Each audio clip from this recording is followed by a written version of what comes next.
game treatment. It's going to be a very short session. There's only like 4 or 5 slides that I need to go through with you. This is just sort of like thinking of your game as an identity and the elements that it requires to sort of be a coherent message.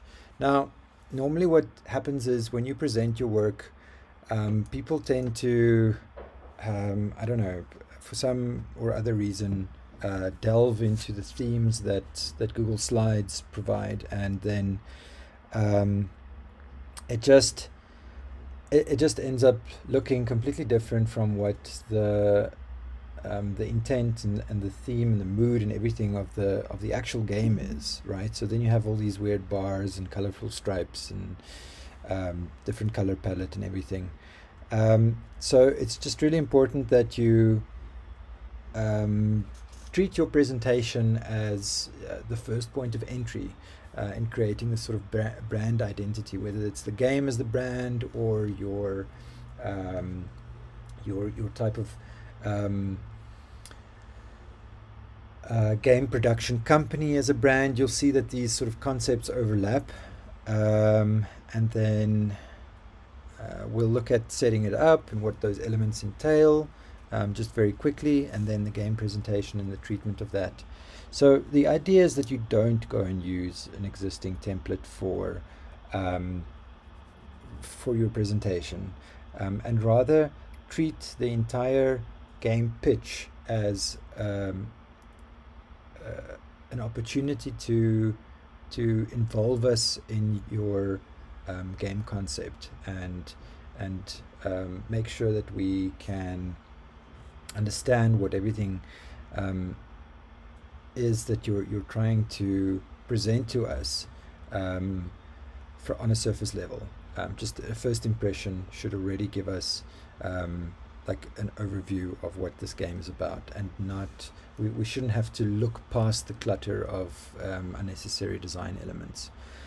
Okay, and then there's just some additional examples of storytelling through design. Some, and I think that becomes important. We have touched on those subjects before, and Ines's workshop kind of spoke about myths and archetypes, and how we associate with certain stories and find universal truths in narrative. And I think there's something to be said about even just a presentation being a form of storytelling. So even when you pitch something, it's you're trying to engage the listener, or the viewer, and there needs to be some form of narrative structure even in that. So there's just some additional examples of how storytelling is brought on by design. Okay, so this week's slides, and then of course the brief. So if we just go and have a look at the brief, where we're at. Everyone submitted their development progress, so thank you very much for that. I still need to give you feedback on most things. I think I started with the original feedback, and I need to, but I do intend to give you all your feedback because it's necessary for week 8's hand-in. So I'll try finish that up this week, by the latest early next week, so that you can at least work with the feedback as well.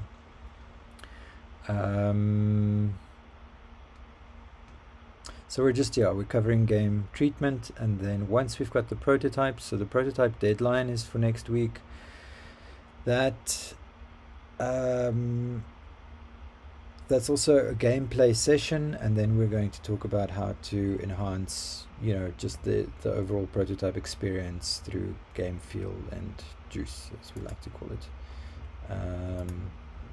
Okay, so that's with reference to the brief, where we're at, and the gameplay prototype due date is next week. Like, it's set for Monday, so that we have it ready for class. And I think it's also due for the majors. I'm not sure when that deadline was set to, but it should be ready for both in any case. So that's why it's set for Monday evening, so that you can have it ready for Tuesday. Okay, and then the only additional resources here, if you haven't used it, and if you just carry on using screen recording software instead, if you want to record some high quality game footage, you should use a Unity recorder for that. So I've added a link to that. Okay, I think that should do fine.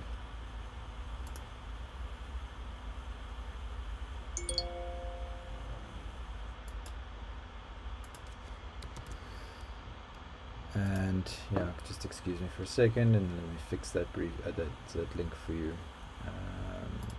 Student view.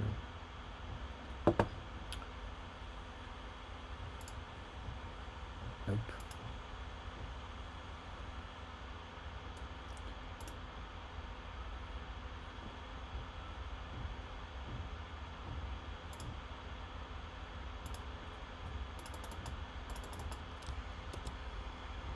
Okie dokie.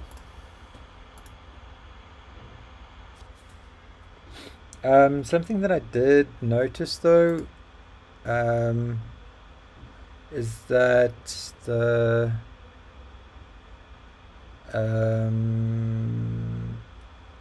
there's an activity monitor that checks like how often you guys engage with the Canvas pages and stuff, and it doesn't seem like you are doing that very often.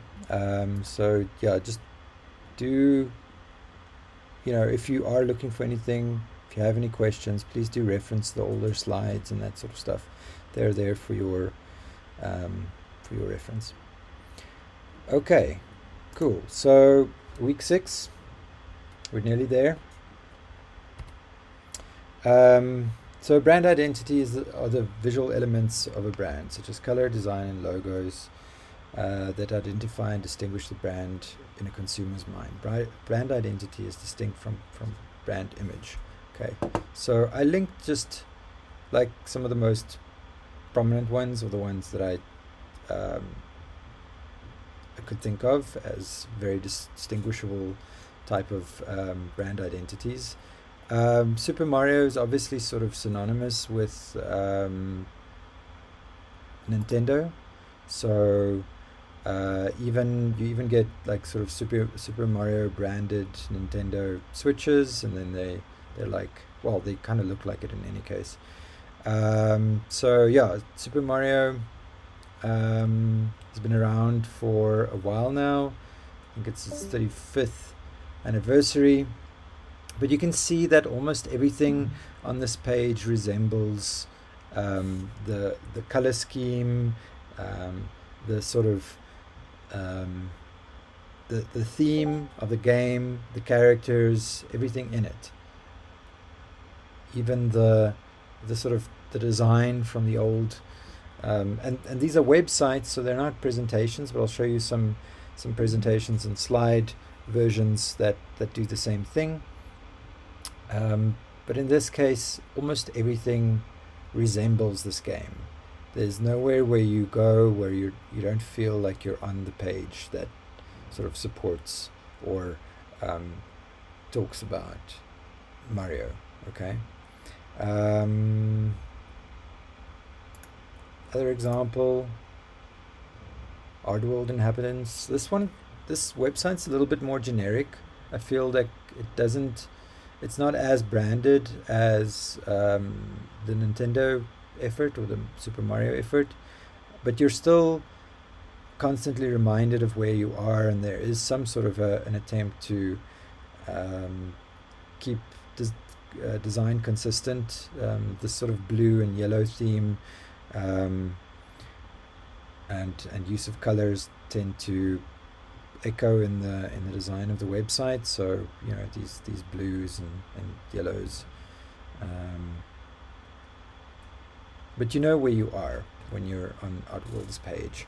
Let's have another look.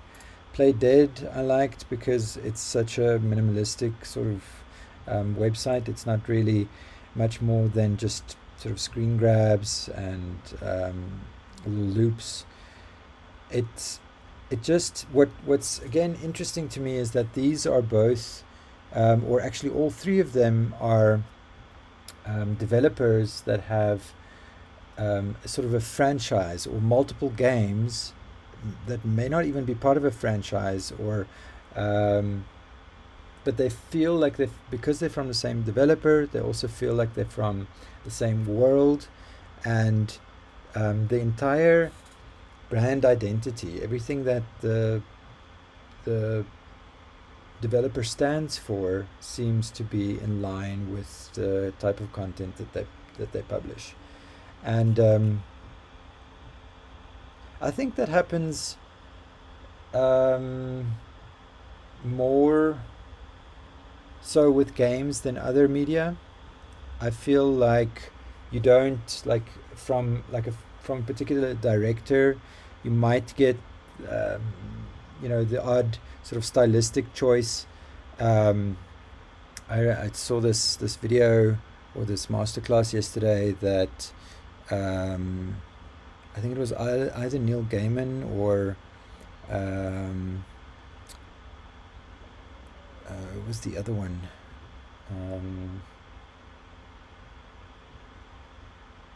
Any case, but what they said was it's the mistakes that we make that differentiate us stylistically from our counterparts, our peers. So, I mean, mistakes, meaning that it's when we deviate from the norm that we sort of start finding stylistic, our individual stylistic voices. So I think what they're doing here is deciding on, how are they going to deviate from the norm? What's their gag, and how are they going to exploit that to its extreme, so that people that play these type of games can come to expect a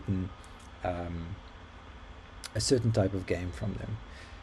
Now, I'm not saying that you need to have multiple games published that all look the same, but if you do a treatment, or if you're trying to sell a particular product, then it's good to carry a certain identity along with that.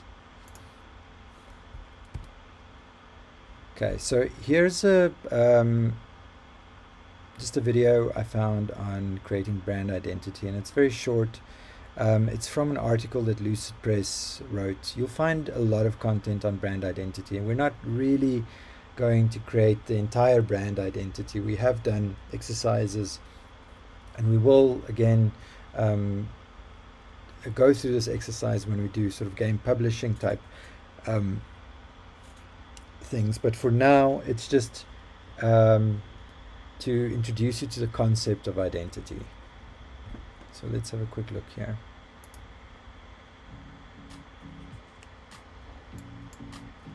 The word brand is used pretty loosely these days. Many people use the word brand to talk about logos, but logos are just one part of a brand. A brand is an emotional and even philosophical concept, while brand identity is the visual component that represents those larger ideas. And brand identity design is the actual process of creating those visual assets. So now that we've got definitions out of the way, here are the 7 steps to creating your brand identity design. First, establish clear purpose and positioning. Your brand purpose is the overarching reason for your existence. Ariel Jackson, a Google veteran, recommended using this diagram as a guide for determining your purpose. The intersection of these two is where your brand's big purpose comes to life. As for positioning states who your product is for and why it's better than competitors. Traditional positioning statements follow this fill-in-the-blank format, which you'll be able to do once you've done step number 2, which is to conduct thorough market research. Conduct phone interviews or online surveys. You can also purchase market research that's already been done for you. Good market research can help you determine who your main customer personas are, and knowing their traits is going to help you know what kind of personality your brand should have in order to appeal to that persona. Speaking of personality,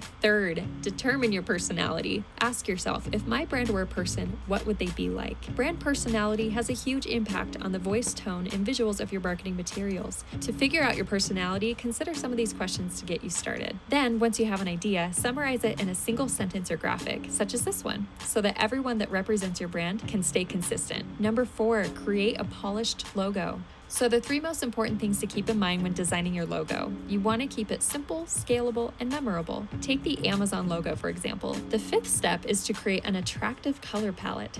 Your color palette should also be pretty simple, with only 1 to 3 primary colors, supported by secondary colors to help keep things not lame. The 6th step, select professional typography. A few quick rules to follow when selecting your fabulous fonts. Don't get too fancy, don't mix more than 2 fonts at a time, do mix contrasting fonts, such as serif and sans serif, and don't over hyphenate. Just a few rules to get you started. The 7th and last step to developing your brand identity design is to choose on-brand supporting graphics. Your brand identity should include a visual library of supporting graphics, design assets, icons, and photographs. So, in summary, if you want to develop a lasting brand, you gotta put in the work. And these 7 steps are a great start. So there's more details on this if you follow the links at the bottom of the presentations. So you can just go and check this out. These websites do tend to be a little spammy sometimes. They pop up with some and your typical web pop-ups, but you can just can those. And there is a book, I think, that you can also download, or a white paper at least, on how to build your brand. Again, not something that we're necessarily going into in too much detail. It's just that, once again, it's setting up that sort of visual template and supporting content and design elements that will communicate what you need to communicate. We are very susceptible to judging a book by its cover. I think there was a research done on this at some point where they said that people normally summarize someone within something ridiculous, like 3 seconds. Like, from seeing them, you have you've established an idea of what they are and who they are and whether you want to approach them or not.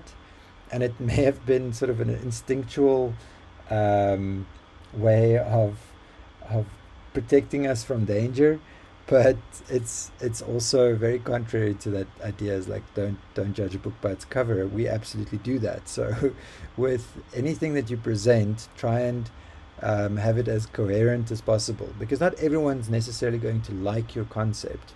It might not be in line with what they what they find fun or entertaining or even pleasing, but as long as you're true to that identity and you sell that idea, then you were successful nevertheless.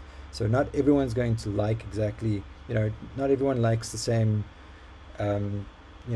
cup of tea or kind of coffee. Everyone drinks it differently, right? So just be true to the identity of whatever you're selling. Make sure that you've got a good grasp on that, because it's about the coherency and the consistency of your presentation. That thing that they say about fonts is absolutely important. You have to make sure that your font sizes and typography and everything is professional. Don't mix and match. Don't use overly decorative fonts, and that the same goes for your games. If you look at some of these examples, especially with Play Dead, everything is super minimalistic.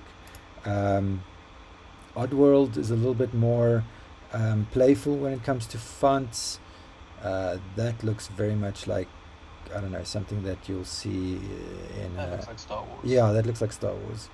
That doesn't look like Oddworld, but okay. No. They do use weird fonts, I must say. They've been known to. They that plays with the whole concept. I mean, oddworld Yeah, is strange. yeah, they are. But this one looks a lot like um, like Star Wars. The new and tasty one looks great. Yeah, and then there's this other stranger has this Western motif, Okay. and Abe's Exodus also sort of went in that direction. Um, yeah, this is all about pixelation and sort of this broken, bold fonts. Everything's it's very bold. I think it started off with that little. Um, I mean, if you look at the original pixel little character, um, I think it was in one of the documentaries that I watched, like the something like the birth of the video game or something like that, where they said that they only they only had so many pixels to work with, so the mustache was almost like a sort of an accident. If you look at the the amount of he wanted to make a nose, and the only way that you could sort of define a nose or a face was like by like adding a line of pixels there, which just translates into a mustache. So yeah, it's like we're good. Imagine an iconic design being an accident. Yeah, it's like just okay. Well, if you read it as a mustache, I'm okay with that. I'm just going to like go with it. Okay, so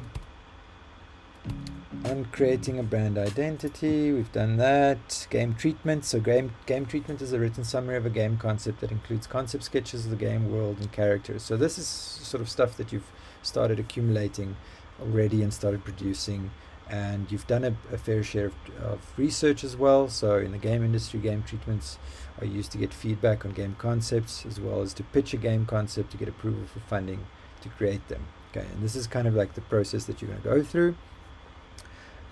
So I just took some excerpts from a mock treatment. It's not the actual Call of Duty treatment, and there's a number of other treatments here in this Google folder that I shared with you, just so you can get a sense of what treatments entail. It doesn't mean that you have to use absolutely original and authentic imagery all the time. You kind of use what you get or what you have at hand, as long as it's in line with those sort of that brand identity that we spoke about earlier. Using the right sort of feel and color palette and consistent text and typography. So yeah, there's a number of treatment documents that you can go and check out. Some of them are some of them are for cars, and some of them for like other things.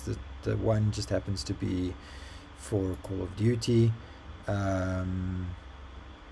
But what's nice about all of these is they might just give you some ideas for text layout for your slides, how to use images and support your text with, so your slides aren't bland, and add slides with imagery in between, and kind of like what we do with briefs in any case. Like we have images and we have text, and you don't just have because we could have put this all in a plain text document for you, and you could just scroll through it, right? It's the same kind of information, but if we don't format it, and if we don't highlight certain elements, you wouldn't be able to distinguish what's really important and what's interactive and what isn't. So it's just creating a visual hierarchy is also really important, and giving the brain a break to sort of just soak up some of the some of the more emotional content, rather than having to clearly focus on text all the time. It's not cool to have like a presentation with walls of text in it, because while you're talking, we're reading it, and then we're probably either finished reading it before you pass to the next slide, and you carry on, and we have nothing to look at, or we've we haven't quite finished reading it and you already go on, and then we're like sort of left wondering what the rest of the paragraph said. So so just be careful for adding too much text to it, and rather try and highlight certain elements. Okay, so yeah, there's a folder full of game, treatments in general. Have a look and see if there's anything there. And then these links you can go through on your own time. They're just sort of videos from all over the place. Well, mostly on YouTube, but they're from the Game Maker's Toolkit and GDC, and like some of the stuff that we spoke about earlier, like how the walking simulators are becoming sort of a genre of their own.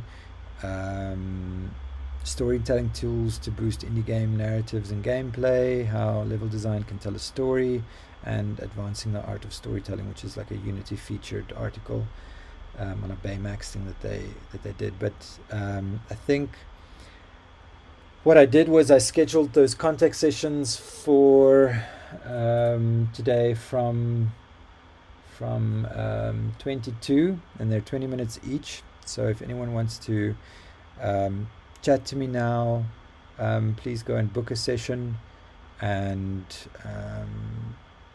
and I think just go through these videos in your own time. They're a good sort of chunk of useful information. Okay. All right. Do you guys have any questions? I don't think I have any on my side. Cool. All right.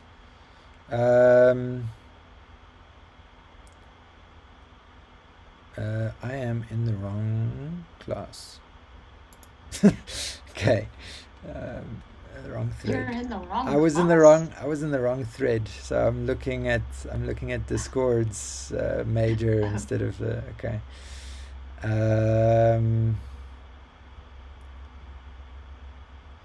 Yeah, if you are okay, if you think you're, I did get like, even if you just check in, book a session, just check in and just tell me how it's going. That's also fine, or send me a message with an update or anything. I'd like to hear from you rather than not. Okay. I'm literally trying to figure out now what time would be best. I did say in the announcement that the artist should rather book for Thursday, because that overlaps with the dev class.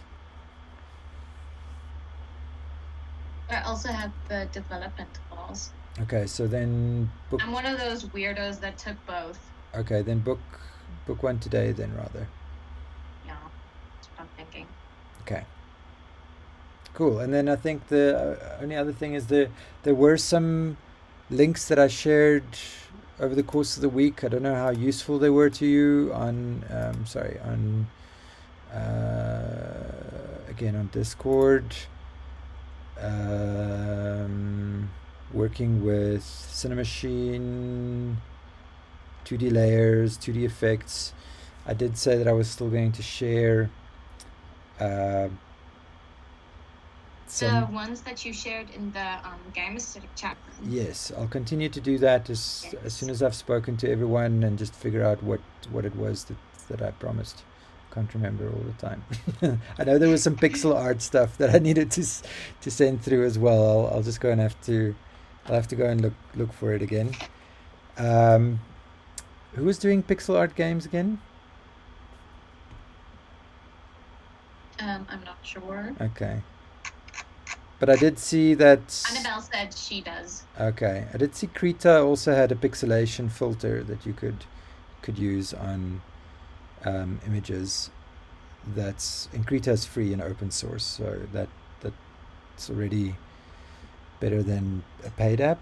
And then there's a method for doing it in Blender that I'll also copy into the game aesthetics thread.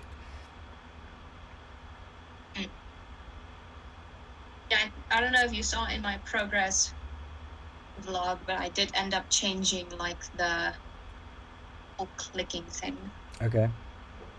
I haven't checked the progress vlogs yet, but I will. Cool. Okay, but it's good news because there are changes.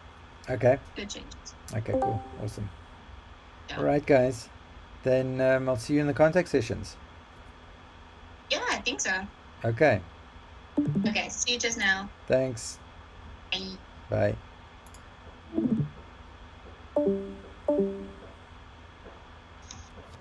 Alright. What just happened? I've been trying to get back into class because of load shedding. Please don't tell me I missed something important.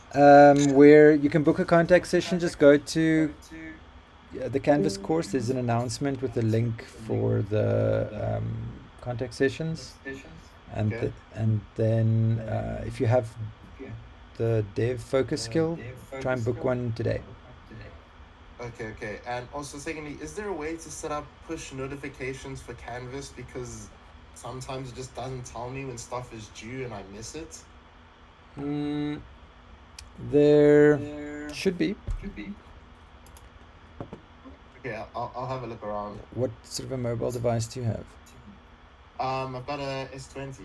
Like, the thing is, it tells me certain things. Like, I've missed so many other handmaids for other classes, and I just find them out during class. Like, oh, by the way, this should have been done. It's like, okay, well, I didn't get a notification for this. So, I don't know. It's weird. It just tells me certain things. Only like, oh, by the way, you've got class on Monday. Like, I know I've got class, but it doesn't tell me like assignment due dates and whatnot. You should be able to go to your calendar on Canvas, and then all your classes and your assignments should all be listed there as well. So you should see it quite clearly if you look at this. All right.